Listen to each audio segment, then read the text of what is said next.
You're going to Disneyland, and one thing you know about yourself is if you don't get to enjoy certain attractions and rides, it's not going to be a fulfilling trip. Your day is ruined. So, we're sharing our top 5 rides that we must do to have a fulfilling trip at Disneyland. Plus, a Magic Key fun fact about conceptualizing Disneyland. Oh, well, here we are. Thanks for joining us, our fellow Disney aficionado. I'm Jason. And I'm Cassie. And this is the MagicKeyCast. Thank you for being a cast member. When you're at Disneyland, we all have them, right? Things that we must do to have our trip fulfilled. So here it is, our top 5 priority rides. Boy, my favorite seat. My number 5 is the Haunted Mansion. So anytime we go to Disneyland, I definitely want to make that one of the priority rides that we go do. It was actually the first time we ever went together, it was shut down. So that sucked. But then when we went back, we were able to go see the Haunted Mansion Holiday Overland. That was really cool. I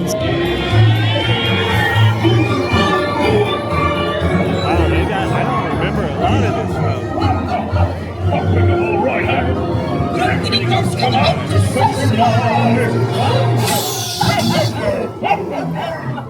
Just being able to experience that both in the daytime and the nighttime was really, really fun. And so when we go back, that is definitely a must. We need to do that again. Especially I'm excited for the new Ghost. My number 5, we're jumping on over to Batu, and it is Smuggler's Run. Let's get down. As a kid, I could have only fantasized about sitting in the cockpit of the Millennium Falcon. I was just about to say that. Pilot on the right. Let alone piloting it, making it go to jump to light speed and everything else. It's just a real blast. We've had such a fun time with it, be it if we're the pilots of it, gunners, the engineers, whatever it is. And the cool thing about it too is as a couple, we've always been paired with maybe a couple other couples, but it's generally been families. And so we've had a lot of fun with them where it's parents with kids or whatever the situation is. So it's just always a fun ride no matter what. So Smuggler's Run, my number 5. My number 4 is Space Mountain. So at first, when we first went to Disneyland together and we rode Space Mountain, I was absolutely terrified. I don't know why. It was such a scary ride to me because, I mean, at first you're kind of just cruising along and it's all slow and everything, and then it just like hyper jumps you. And it's very fast and it's intense and it's loud.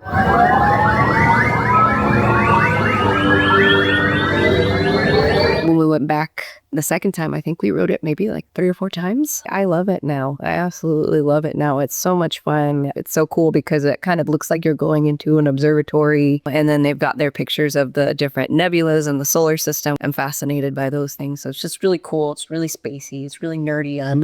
So you're talking about in the queue, yeah, when there's all the difference. Yeah, depending on what line you can get in. Sometimes it's a shorter line. That then there is the extended line that we ended up in last time we were there because it was our last ride of the night. It goes right above where the old arcade used to be. And so it was pretty cool to really see that because I think we even got on our phones and we're looking up different facts and stuff about it. So yeah, it was really cool. And my number 4 must-do ride is definitely Indiana Jones. Hello. Oh, my friends. The brakes may be needing a little adjustment. Easy on the curves. As a kid that grew up where next to Star Wars, the Raiders of the Lost Ark and Temple of Doom were on quite frequently. And I just, again, love the whole entire immersion of this ride. Everything from the fact that it is the longest queue in Disneyland, and there's so many neat facts about it that we'll discuss here on later episodes, but it's just such a fun ride. And the last time we went, I was so excited because all the effects had been repaired. You had the pyro going off. How can you not love the Indiana Jones ride? My number 3.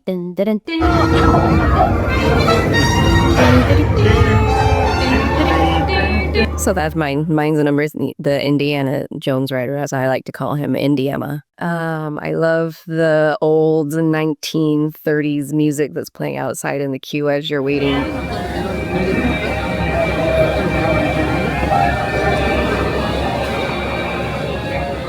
the line is just fun. Everything around is fun. Then you go and you kind of like, it feels like you're descending into the cave. That's fun. I know you're waiting in line with a bunch of people, but it's just cool. It's immersive. It's otherworldly. It's like parallel universe. And then you actually get onto the ride, and then you remember how ear piercing the music is.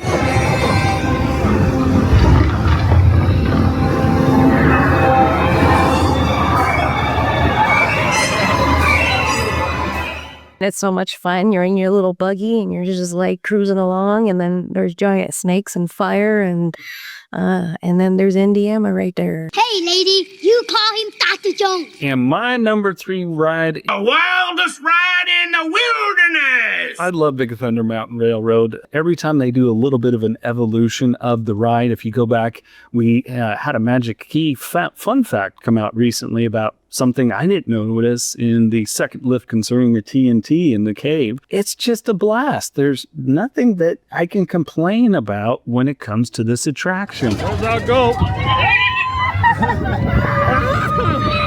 Okay. The staring at the... It's fun to go through the queue. It's got that old Western town feel to it. And I mean, just the voiceover guys are the greatest, right? Hold on to your hats and glasses. It's here the wildest ride in the world. Like, everybody's wanting to do that, right? For me, number 3, Big Thunder Mountain. My number 2 must-ride ride, definitely Rise of the Resistance. So we are back in Star Wars land. You have what I want. I really love Rise of the Resistance. Like I've said in a previous video, I wasn't really a lifelong Star Wars fan, but Jason really got me hooked into it. And You're welcome. it's I don't know. If you only knew the power of the dark side. It's a great story. It really is. And, you know, when you go to Star Wars Land, when you go to Batu, it's just really immersive. And then the ride itself is no exception. You know, when you're riding in the little droid, you know, you, of course, get lifted up. And then you see the AT-AT. The escape pod's just below us! Wait, why are you going up? I'm set down, up and back! And then you're like dropped down at the very end, and it's just super cool.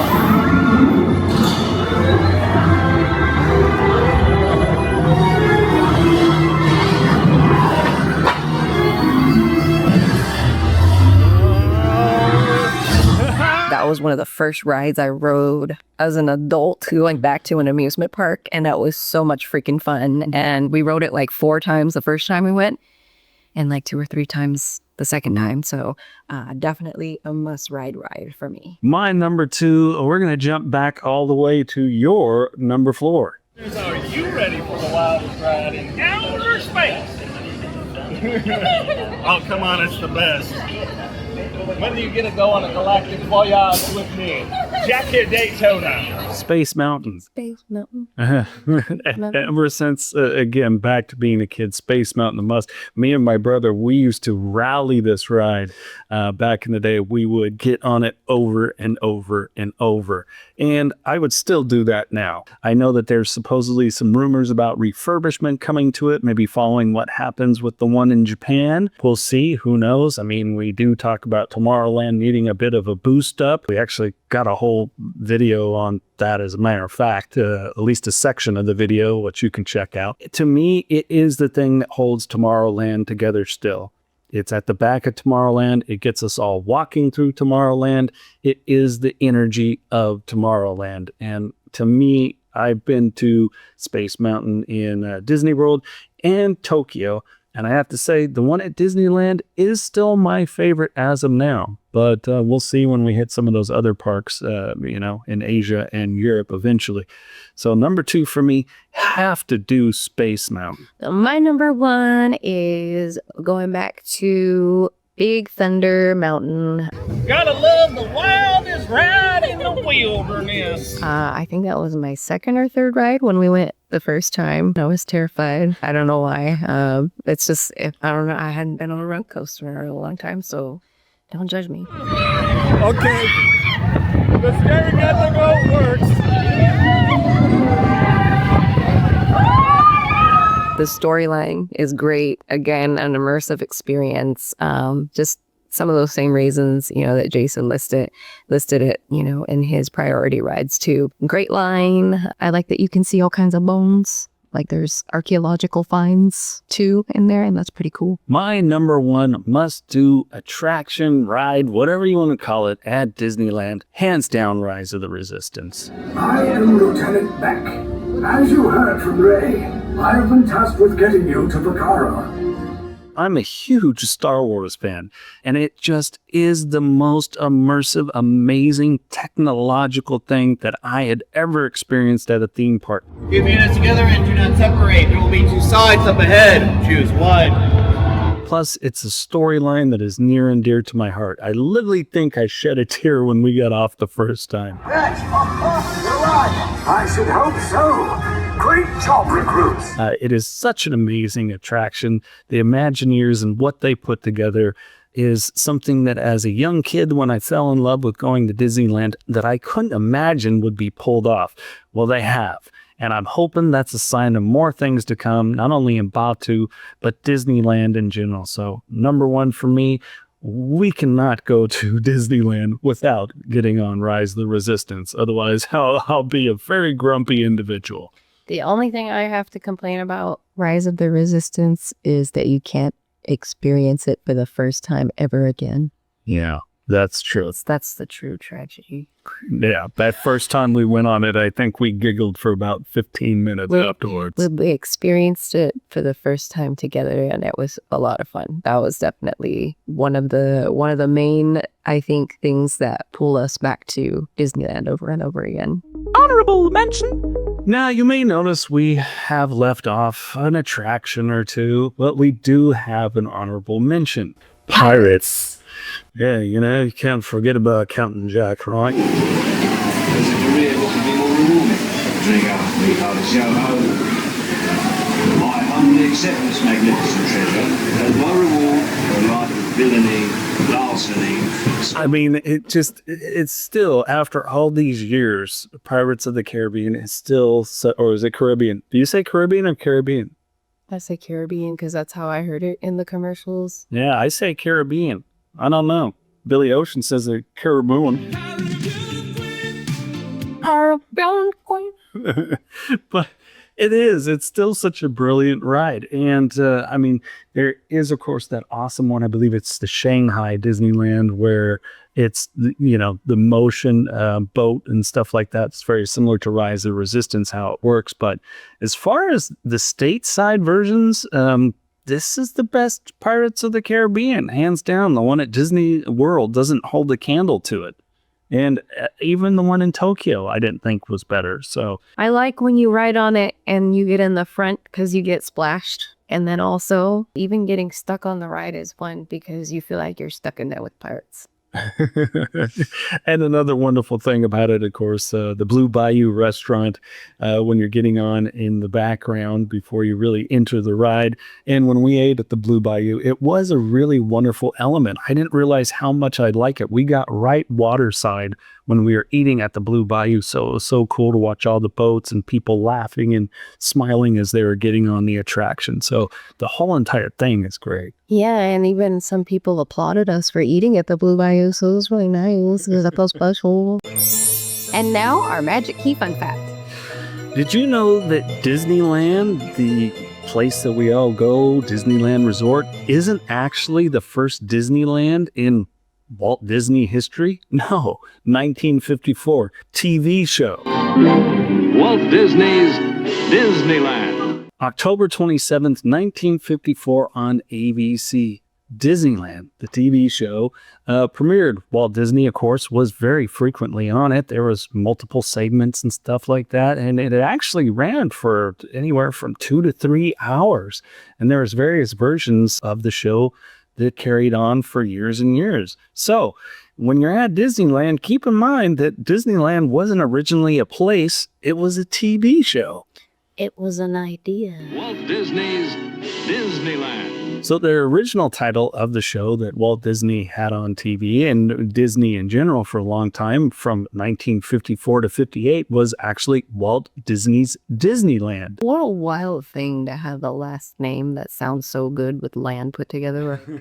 Like it, you know what I mean? Like little Chance Land. Like that just doesn't have the same ring to it. No, I'm afraid not. So we'll keep going to Walt's Place, but it's a great show. You can actually find different variations of it on the internet. Now, at the foot of Main Street, about where you're sitting, is the plaza. The plaza, or the hub, is the heart of Disneyland. Shooting out from here, like the 4 cardinal points of the compass, Disneyland is divided into 4 cardinal realms. The 4 different worlds from which our television shows will originate. They are Adventureland, Tomorrowland, Fantasyland, and Frontierland. The interesting thing about the anthology series was it was actually an outgrowth of Walt Disney looking for funding for Disneyland itself. Roy Disney actually approached at the time the big 3 networks, ABC, NBC, CBS, and ABC was the one that was willing to take on the Walt Disney's Disneyland, Disney TV show. Well, it's confusing. So many lands, so many Disneys. Disney's Disneyland of Disney as Disney. Yeah. Interesting thing about the show is that it actually had a lot of different teasers about Disneyland. There were different elements of it. Obviously, we can see Frontierland. There's like Davy Crockett and all these different things. So it was pretty clear that Walt had a clear vision for the future that he wanted when Disneyland was going to become more than a TV show, but an actual place for families like you and us to go and continue to enjoy. I'm Jason. And I'm Cassie. And thank you for being a Magic Key cast member. And hey, check out some of these other videos. They're somewhere on the screen. I promise, baby, they're not in front of your face. Maybe over your head, but not in front of your face. Don't worry about you poking me in the eye there. Sorry. So please check out another video. And hey, we'd appreciate your feedback and comments. Maybe there's some different top 5 rides that you must go and check out. And of course, we do have a poll up on the YouTube channel right now where we are ranking out some of the big attractions at Disneyland. So we'd love to see what you say. We'll do a future episode on the results. And again, hit that subscribe button, leave a comment, maybe share it with somebody else. And until next time, okay, you got a Mickey Mouse on your sweatshirt. And I got a Mickey Mouse on my hat and t-shirt. Oh, my, he's singing.